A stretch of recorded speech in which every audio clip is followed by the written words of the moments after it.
आज की एक और बड़ी खबर है दिल्ली का आसमान बम वाला विमान। आज सुबह एक खबर आई दरअसल कि दिल्ली के आसमान में एक विमान है जिसमें बम है, यानी ये विमान ईरान से, जी हां, विमान ने ईरान से उड़ान भरी थी और इस विमान में बताया गया बम है और बम वाला विमान भारत में घुसाया और उसके बाद 45 मिनट तक भारत के आसमान में उतरने, आसमान से नीचे दिल्ली लैंड करने की जिद करता रहा। जरा रिपोर्ट देखिए।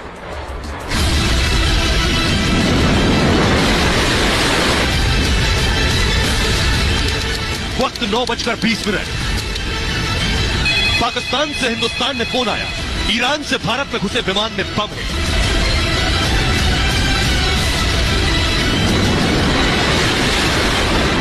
इस खबर के बाद देश में हड़कंप मच गया। और इस वक्त की बड़ी खबर आपको बता दें, बड़ी खबर सूत्रों के हवाले से ईरानी विमान में बम की सूचना से हड़कंप मच गया है। ईरान का विमान भारत के वायु क्षेत्र में घुस चुका था। बम की खबर ने यात्री विमान के हाईजैक होने के शक को और बढ़ा दिया था। बम वाला विमान देश की राजधानी दिल्ली में उतरना चाहता था।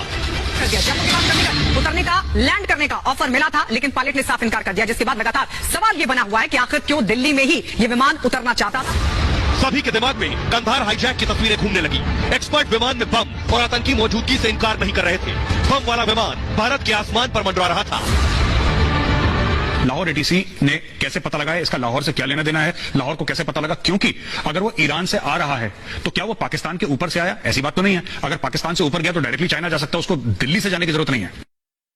और आइए आपको चारों तरफ एक्सपर्ट बैठकर अपनी राय दे रहे थे। सबसे पहले आपको मैप के जरिए बताते हैं। देखिए कहां से विमान आया, फुल स्क्रीन लीजिए जल्दी से मैप। कहां से विमान आया जो कि भारत में घुसा था, ये आप देख रहे हैं। ईरान से विमान चलकर ये देखिए दिल्ली में घुसा, ईरान से पाकिस्तान होते हुए दिल्ली में गया। ये बात सामने आई 45 मिनट तक। ये देख रहे हैं आप, ईरान से चला और किस तरह से ये दिल्ली में घुसा विमान। आइए अब आपको पूरी कहानी बताते हैं। जैसे ही ये विमान दिल्ली के हवाई क्षेत्र में पहुंचा, उसके बाद एयर ट्रैफिक कंट्रोल एक चीज होती है, एटीसी पर बताया गया और पाकिस्तान से खबर आई। ये देख रहे हैं आप, ये है एटीसी। इस तरह से होता है एयर ट्रैफिक कंट्रोल, जिससे हवा में उड़ने वाले जहाज का पूरा कंट्रोल रखा जाता है। एटीसी को विमान पाकिस्तान के एयर स्पेस से दरअसल भारत में घुसा था। उसके बाद ये एक ईरानी महान एयर की फ्लाइट थी जिसमें बताया गया बम है, इस विमान में बम है और ये भारत में घुस चुका था। सूचना मिली इस ईरानी विमान में बम मौजूद है। दिल्ली एयर ट्रैफिक कंट्रोल को यह इनपुट दिया गया, पाकिस्तान से इनपुट आया कि ये जो विमान भारत में घुसा इसमें बम है। ये बम का इनपुट लाहौर एटीसी से भारत आया था। सुबह करीब 9:20 पर बम की कॉल हिंदुस्तान में आई है। दिल्ली, चंडीगढ़, जयपुर, जोधपुर में फौरन अलर्ट कर दिया गया कि बम वाला विमान भारत में घुस चुका है।